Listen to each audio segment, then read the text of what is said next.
అందరికీ నమస్కారం.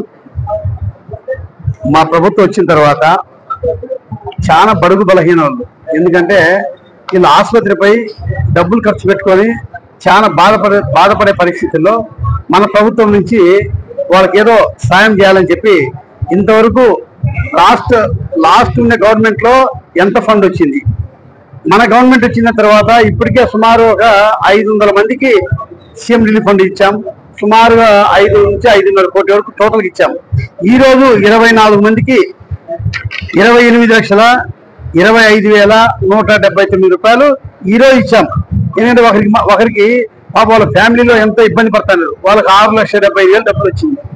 అంటే మా ప్రభుత్వం ప్రజల పైన ఎంత చిత్తశుద్ధి ఉంది, ప్రజలకు చేయాలి, మేలు చేయాలా అంటే ఈ సీఎం రిలీఫ్ ఫండ్ తేలం ఒకటే కాదు, మా కార్యకర్తలు కూడా తీసుకొచ్చిన తర్వాత వాళ్ళకి ఎటువంటి ₹1 ఖర్చు లేకుండా వాళ్ళు తీసుకొచ్చి వాళ్ళ ఫారం తీసుకొచ్చి మన ఆఫీస్లో ఇచ్చిన ఆ ఆఫీస్లో ఫారం తీసుకొని మేమే అప్లై చేసి సీఎం దృష్టి తీసుకుపోయి ఖచ్చితంగా మాకు కావాలి, మా ప్రజలకు కావాలని చెప్పి వాళ్ళకు మాట్లాడి సీఎం గారి దృష్టి తీసుకుపోయి ఈరోజు ఫండ్ తీసుకొచ్చి ఇచ్చాం. ఇది ఒకటే కాదు, ఇప్పటికి ఇంకా చాలా ఉన్నాయి, ఇంకా 100-150 దాకా చెక్కులు ఇంకా 2-3 రోజుల లోపల వచ్చే పరిస్థితి ఉంది. ఖచ్చితంగా అందరికీ మంచి కలగాల. ఈ మా ప్రభుత్వం వచ్చిన తర్వాత సంక్షేమ పథకాలు కానీ ప్రతి ఒక్కటి. కరెంటు విషయానికి వస్తే లాస్ట్ గవర్నమెంట్లో ఎన్నిసార్లు కరెంటు బిల్లు రైజ్ చేశారు అంటే 5 సంవత్సరాల్లో 8 సార్లు కరెంటు బిల్లు పెంచారు. మా ప్రభుత్వం వచ్చి ఇప్పుడు సుమారు 1 సంవత్సరం అయింది, ఇంతవరకు ఒకసారి పెంచలే. ఇంకా తగ్గిస్తాను, ఇంకా రేపు 13 పైసలు యూనిట్కి తగ్గిస్తాను. అంటే మా ప్రభుత్వం ప్రజల పైన ఏ రకంగా ఉందనేది ప్రజలు కూడా అర్థం చేసుకోవాలా.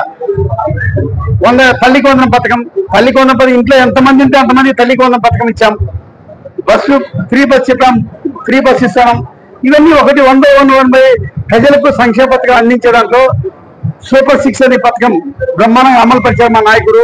రాష్ట్రం ఎంతో ఇబ్బందులున్నా, ఆర్థిక పరిస్థితి చాలా ఇబ్బందులున్నా కూడా ప్రజలకు ఇవ్వడం మాట చెప్పిన ప్రకారం చేయాలని చెప్పి ఎంత కష్టపడతాను, మా డబ్బులు ఎక్కడి నుంచి తీసుకొస్తానో మాకే తెలియదు, అయినా కూడా ప్రజలకు ఇవ్వాలి అని చెప్పేసి ఎంతో కష్టపడి ఈరోజు ప్రజల కోసం అన్ని సంక్షేమ పథకాలు కానీ, ఇటు సీఎం రిలీఫ్ కానీ, ఇంకా అభివృద్ధి కానీ అన్ని పథకాలు ముందుకు నడిపిస్తామని చెప్పి ఈ సందర్భంగా తెలియజేసుకుంటున్నాం.